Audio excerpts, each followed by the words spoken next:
नमस्कार दोस्तों, मैं मनीष कुमार भोज आप सभी लोगों का अपने YouTube channel Uttarakhand online classes में हार्दिक स्वागत करता हूं। जैसे दोस्तों आप लोगों को सभी को पता है कि हम सहायक अध्यापक चित्रकला विषय से संबंधित महत्वपूर्ण प्रश्नों पर चर्चा कर रहे हैं।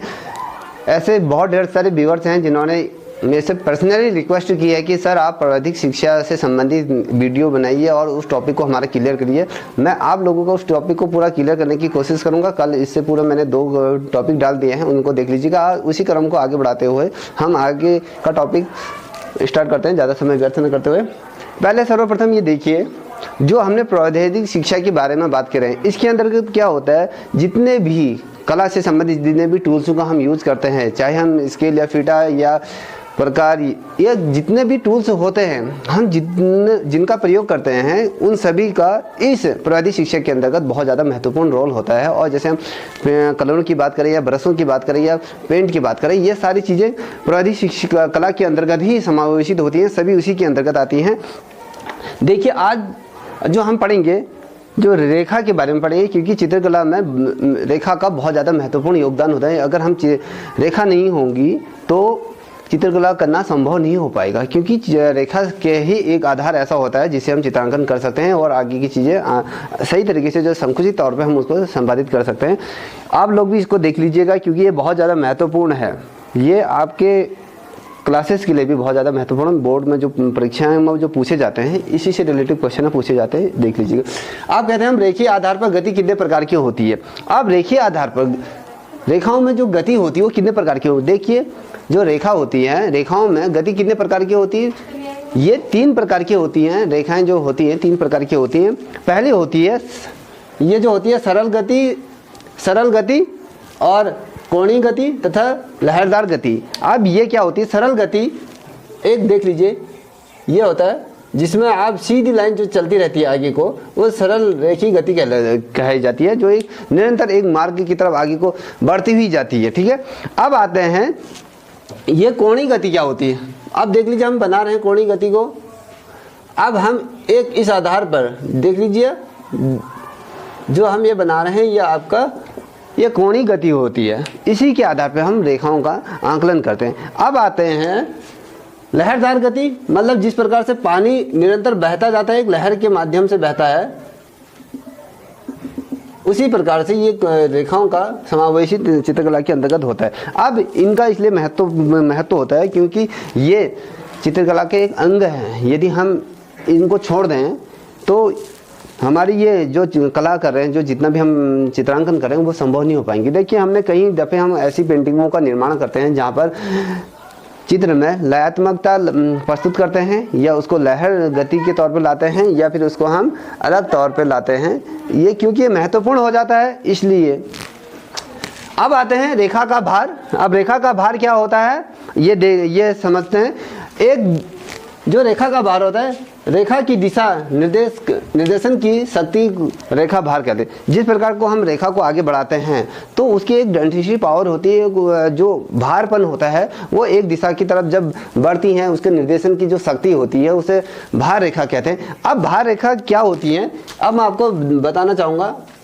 एक पुंज है, उसकी तरफ आप ये रेखाओं को आगे बढ़ाते जाइए, एक भारीपन जिसमें महसूस होता है। रेखाओं को एक बिंदु हमने खींचा, एक बिंदु से हम अगर कई रेखाओं को खींचें तो वो क्या होगा, भारपन उस बिंदु का केंद्र पर एक भार जैसा महसूस होगा, वो इसलिए से भारपन कहा जाता है। अब आते हैं अगला प्रश्न, अधिक भारयुक्त वर्ण। अब अधिक भारयुक्त वर्ण कौन से होते हैं चित्रकला के अंतर्गत, गहरे बालों से युक्त वर्ण अधिक भार वाली होती हैं। अब गहरे वर्ण होते हैं जिसमें मान लीजिए जो गहरे वर्ण, अब हम मान लो इस प्रकार से एक रेखा खींच लीजिएगा। आप उसे निरंतर इसमें आप कलर कीजिए, हल्कापन कलर, फिर हल्का, फिर गहरा, फिर धीरे धीरे गहरा करके एक समय ऐसा आएगा जहाँ पर कला का जो कला कर रंग भरोगे उसमें एक गहरापन आ जाएगा, मतलब डार्कनेस आ जाएगी। देखो, हम पहले सॉफ्टनेस की तरफ से डार्कनेस की तरफ बढ़ते हैं, इसी प्रकार के इसमें ये समावेश होता है। अब अगला प्रश्न है आपका यंत्रों द्वारा खींची गई रेखा को। अब जो यंत्रों द्वारा जो रेखा खींची जाती है वो क्या होती है, ठोस होती है। अब मान लीजिए हमने चांदा से रेखा खींची या प्रकार से रेखा खींची, या कोई भी ऐसा जो तकनीक जो यंत्र होते हैं, यंत्रों के माध्यम से यदि हम रेखाएं खींचते, वो क्या होती हैं, रेखाएं वो ठोस होती हैं।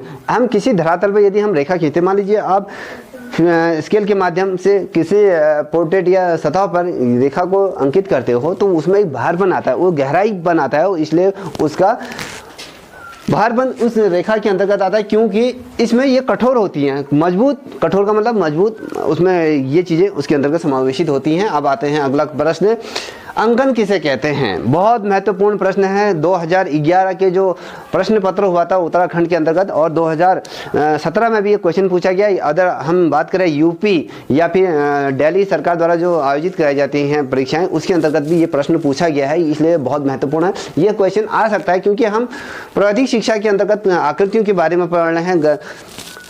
देखिए, हम जो पढ़ रहे हैं कलागत, तत्व, सिद्धांत, माध्यम और प्रविधियों के बारे में पढ़ रहे हैं, इसलिए महत्वपूर्ण होता है। अब बताते हैं क्या है ये अंकन किसे कहते हैं। अंकन का अर्थ है पेंसिल या किसी अन्य माध्यम से की सहायता से पट पर चित्रांकन करना। पेंसिल के माध्यम से या किसी एक ऐसी चीज़ जिसके माध्यम से, मान लीजिए आप एक लकड़ी के माध्यम से किसी धरातल पर या चित्रांकन कर रहे हो, या फिर किसी पेंसिल के नोक से या किसी नुकीली ऐसे कील या किसी के यदि मैं बात करूं कील से भी आप वो अंकन कर सकते हैं। किसी सतह पर यदि आप चित्रांकन करो या किसी उसके पट पर, वो जो होता है उसको अंकन कहा जाता है। हम किसी चीज़ को किस प्रकार से रचना कर रहे हैं, उसकी किस प्रकार से उसे बना रहे हैं, ये होता है अंकन। ठीक है, अब अगला प्रश्न आता है, अनुभूत रेखाएं क्या होती हैं? कुल बिंदुओं के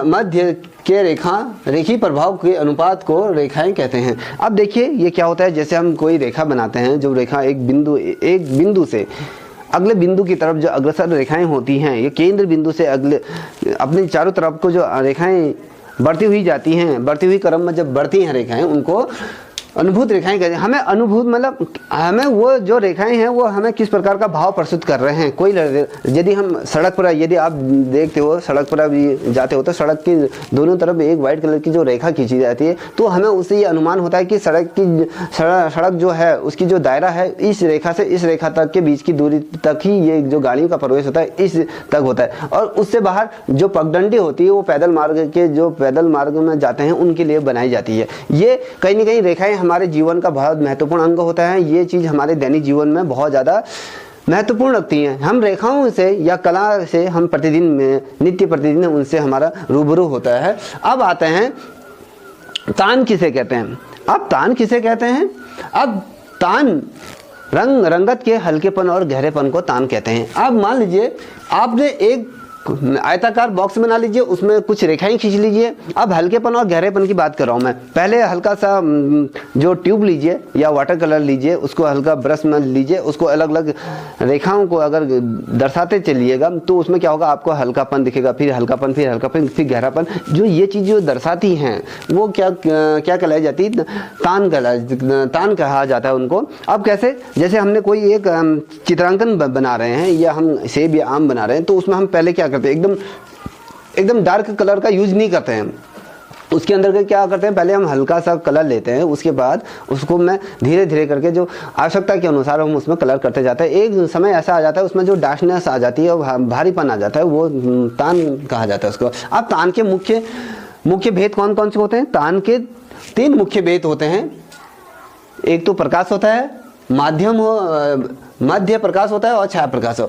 अब प्रकाश, किसी वस्तु पर प्रकाश की बात कर रहे हैं हम। यदि हम किसी वस्तु पर, मान लीजिए ये बोतल है, बोतल पर यदि हम प्रकाश पड़ेगा तो इसका जो प्रतिबिंब बनेगा, वो जो डार्कनेस, जो छाया चित्रांकन बनेगा, उसके अंतर्गत ये आती हैं। और यदि मैं बात करूँ छाया एक स्थान से किसी व्यक्ति का जो प्रतिबिंब होता है, हम चित्रों में ऐसा करते हैं, जब हम चित्र बनाते हैं तो उसके क्या होता है, उसकी छाया बनाना बहुत महत्वपूर्ण हो जाती है। बिना छाया के कोई भी पोर्ट्रेट या वो नहीं बनता है, क्योंकि उसमें चित्र का अस्तित्व समाप्त हो जाता है।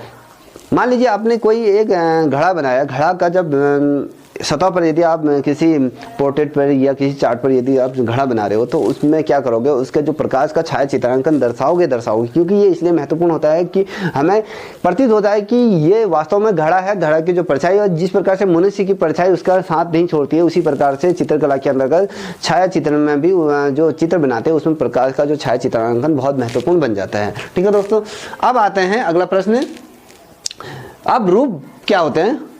रूप वह स्थान है जिसमें निश्चित आकार और वर्ण होता है। अब रूप की बात करें, अब मान लीजिए मैं हूं, अब मेरा जो फेस है, अब मेरा फेस का जो